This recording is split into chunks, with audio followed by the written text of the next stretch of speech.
आज का हमारा टॉपिक है लॉक का समझौता सिद्धांत। हॉब्स की भांति लॉक ने भी समझौता सिद्धांत दिया और उन दोनों में ही जैसे मानव का स्वभाव, प्राकृतिक अवस्था और सामाजिक समझौता के बारे में अपने विचार रखे। तो लॉक ने जो मानव का स्वभाव बताया, लॉक ने कहा कि मानव का स्वभाव कैसा है, शांतिपूर्ण है, वो सहयोगी है और प्राकृतिक अधिकार प्राकृतिक अवस्था में थे।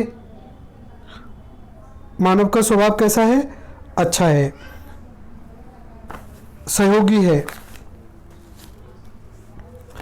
और प्राकृतिक अवस्था में उसे प्राकृतिक अधिकार, प्राकृतिक विधि सभी कुछ था। और मानव, क्योंकि मानव का स्वभाव अच्छा था, वो झगड़ालू नहीं था। तो फिर ऐसे जब मानव का स्वभाव अच्छा था, मानव सहयोगी है, शांतिपूर्ण है, झगड़ालू नहीं है, तो फिर प्रश्न उठता है कि क्यों किया, why the contract, social contract, क्यों समझौता किया गया? क्योंकि प्राकृतिक अवस्था में कुछ असुविधाएं थी। और ये क्या असुविधाएं थी? उन्होंने 3 असुविधाएं बताई। क्योंकि मानव निर्मित विधि का अभाव था, इन विधियों को क्रियान्वित करने वाली संस्था भी नहीं थी, विवाद को हल करने वाली संस्था का अभाव था। तो अभाव किस किस चीज़ का था? अभाव सरकार का था, यानी विधायिका का, कार्यपालिका का और न्यायपालिका का। तो लॉक ने कहा कि इन अभावों के कारण व्यक्ति के संपत्ति के अधिकार खतरे में पड़ गए, जो प्राकृतिक अधिकारों का सबसे महत्वपूर्ण भाग है। इसलिए समझौते का उद्देश्य संपत्ति के अधिकारों की रक्षा करना है। तो ये थे उसके समझौते के पीछे कारण। तो देखिए, हम शुरुआत से चर्चा करते हैं लॉक के समझौता सिद्धांत। तो सबसे पहले लॉक ने मानव के स्वभाव को कैसा बताया? हॉब्स ने मानव के स्वभाव को बताया था बड़ा झगड़ालू और अशांतिपूर्ण, स्वार्थी, लालची, जबकि लॉक ने बताया कि मानव का स्वभाव बड़ा आशावादी है, एक दूसरे का सहयोग करता है, दूसरे के जीवन में हस्तक्षेप नहीं करता है। तो हॉब्स ने इसके बिल्कुल विपरीत चित्रण किया था। अब है प्राकृतिक अवस्था कैसी बताई? तो लॉक ने प्राकृतिक अवस्था भी शांति की अवस्था थी, संघर्ष नहीं था और मनुष्यों के मध्य आपसी सहयोग था, शांतिपूर्वक जीवन व्यतीत करते थे, सभी अधिकारों का उपभोग करते थे। यानी प्राकृतिक अवस्था में प्राकृतिक अधिकार थे, प्राकृतिक विधि थी। परंतु इस अवस्था में जो असुविधा थी वो थी कानूनों को व्याख्या करने की, उनको लागू करने की। कानून निर्मात्री संस्था का अभाव था। प्राकृतिक अवस्था का अभिप्राय लॉक के विचारों में सरकार व राज्य के निर्माण के पूर्व की अवस्था है। तो प्राकृतिक अवस्था लॉक की कैसी है? राज्य से निर्माण से पूर्व की अवस्था। प्राकृतिक अधिकार उसमें है, प्राकृतिक विधि उसमें है, लोग खूब सहयोग से, सामंजस्य से रहते हैं। लेकिन जो दिक्कत है वो क्या है कि कानूनों को व्याख्या करने वाली, कानूनों को बनाने वाली, कानूनों को लागू करने वाली संस्था नहीं है। इसलिए खतरा पैदा हो जाता है कि संपत्ति के अधिकारों पर। तो प्राकृतिक अवस्था सरकार और राज्य के निर्माण की पूर्व की अवस्था है। प्राकृतिक विधि, डनिंग के शब्दों में लॉक की प्राकृतिक अवस्था में प्राकृतिक विधि और प्राकृतिक अधिकार विद्यमान है। लॉक के अनुसार प्राकृतिक विधि सार्वभौमिक नियम है। लॉक ने प्राकृतिक विधि का उपयोग हॉब्स की भांति नहीं किया और हॉब्स के अनुसार प्राकृतिक विधि का आशय बुद्धि या सुविधा के नियम थे। लॉक के अनुसार प्राकृतिक विधि सार्वभौमिक दैवीय नियम है। यूरोप के मध्यकालीन परंपरा में इन्हीं नियमों को स्वीकार किया जाता था। चूंकि लॉक को एक परंपरा का अंतिम प्रवक्ता और एक परंपरा का प्रारंभिक प्रवक्ता माना जाता है, तो जिस परंपरा का अंतिम, चूंकि वो रिचर्ड हुकर से बहुत प्रभावित था और रिचर्ड हुकर ने एक बुक लिखी थी दैवीय अधिकारों की, दैवीय सिद्धांत से संबंधित, तो वो उससे बहुत प्रभावित था। इसलिए वो मध्यकालीन परंपरा का अंतिम प्रवक्ता कहा जाता है, क्योंकि मध्यकाल में जो दैवीय नियम प्रचलित थे उनको वो मानता था, इसलिए कहा गया कि वो एक मध्यकालीन परंपरा का अंतिम प्रवक्ता और आदिकालीन यानी उदारवाद का प्रथम प्रवक्ता माना जाता है। मध्यकालीन का अंतिम और आधुनिक उदारवादी का प्रथम प्रवक्ता माना जाता है। तो यहाँ लिखा है कि यूरोप में मध्यकालीन परंपरा में इन्हीं नियमों को स्वीकार किया जाता था। कौन से?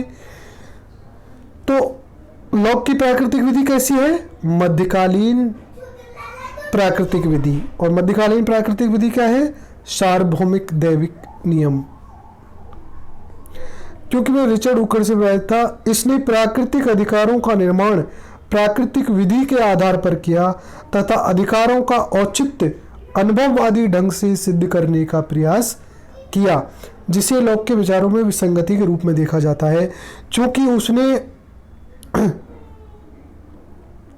प्राकृतिक अधिकारों का निर्माण प्राकृतिक विधि से किया और प्राकृतिक विधि को मध्यकालीन दैवीय विधि भी कहा जाता है, इसलिए उसके विचारों में विसंगति है। एक और तो वो मध्यकालीन विधि से प्राकृतिक अधिकार लेता है और उनको लागू करने के लिए अनुभववादी पद्धति का, आधुनिक पद्धति का प्रयोग करता है, इसलिए उसके विचारों में विसंगति देखी जाती है। फिर भी वो बहुत महत्वपूर्ण है।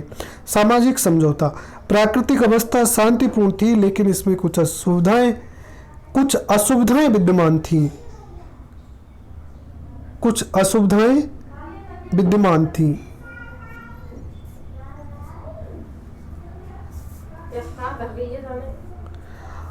क्योंकि अधिकार में विधि की व्याख्या व्यक्ति भिन्न भिन्न रूपों में अपनी सुविधा के अनुसार किया करते थे। क्या था? देखिए, प्राकृतिक अवस्था शांतिपूर्ण भी थी, परंतु उसमें कुछ असुविधाएं थीं। क्या असुविधाएं थीं? क्योंकि अधिकारों की और विधि की व्याख्या व्यक्ति भिन्न भिन्न रूपों में अपनी सुविधा के अनुसार किया करते थे, इसलिए प्राकृतिक अवस्था में ऐसी संस्था का अभाव था जो विधियों को क्रियान्वित कर सके। विधियों के परस्पर संघर्ष में विवादों का समाधान किया जा सके। अतः संक्षेप में प्राकृतिक अवस्था में राज्य का अभाव था। किसी असुविधा को दूर करने के लिए मनुष्य ने और इसी असुविधा को दूर करने के लिए मनुष्य ने आपस में समझौता किया। सेबान के अनुसार लॉक ने 2 समझौते किए। पहले समझौते में समुदाय की स्थापना की, दूसरे समझौते में सरकार की स्थापना हुई, जबकि बारकर का मत इससे अलग है। बारकर के अनुसार लॉक के विचारों में 2 गतिविधियां देखी जा सकती हैं, जिसमें पहली समझौता, दूसरी है ट्रस्टीशिप। इनके अनुसार समुदाय ने अपने कार्यों को प्रभावी रूप में संपादित करने के लिए सरकार नामक ट्रस्ट की स्थापना की तथा समुदाय मूलतः ट्रस्टी है। अतः लॉक के विचारों में सरकार को एक सीमित दायित्व वाली कंपनी माना जाता है। इसी तार्किक विसंगति के बावजूद लॉक के विचारों का महत्व कम नहीं होता, क्योंकि उसने सीमित संवैधानिक शासन का आधार रखते हुए उदारवाद का प्रतिपादन किया। लॉक का आधार भी लोकतंत्र का आधार भी रखा। अतः इनके समझौते का परिणाम अत्यंत महत्वपूर्ण व दूरगामी सिद्ध हुआ। तो हमने लॉक के समझौते में उन्हीं बातों को पढ़ा जो हॉब्स के समझौते में पढ़ा, जैसे मानव का स्वभाव, प्राकृतिक अवस्था, प्राकृतिक विधि और उसका समझौता। तो लॉक के समझौते को 2 समझौते माने जाते हैं। एक तो सेबान ने तो डायरेक्ट उसको 2 समझौते की बात कही, जिसमें एक समझौते के द्वारा समाज की स्थापना होती है, दूसरे के द्वारा सरकार की स्थापना होती है। समाज स्थायी रूप में बना है, जबकि सरकार अगर सीमित संवैधानिक नहीं रहती है तो उसके खिलाफ क्रांति की जा सकती है, उसको हटाया जा सकता है। इस प्रकार की बातें रखी। लेकिन सेबान ने लॉक ने तो 2 समझौते बताए, बारकर ने दूसरे रूप में बात की। बारकर ने कहा ये 2 गतिविधियां हैं। तो बारकर ने कहा पहली है समझौता, दूसरी है ट्रस्टीशिप। समुदाय ने अपने कार्यों को प्रभावी रूप में संपादित करने के लिए सरकार नामक ट्रस्ट, तो इन्होंने सरकार को एक ट्रस्ट बताया, और ट्रस्ट का ट्रस्टी कौन है? वो समाज, वो समुदाय। अतः जो सरकार एक तरह से ट्रस्ट है, और ट्रस्ट का काम है एक सीमित दायित्व वाली कंपनी का जो काम होता है, सीमित संवैधानिक शासन का काम।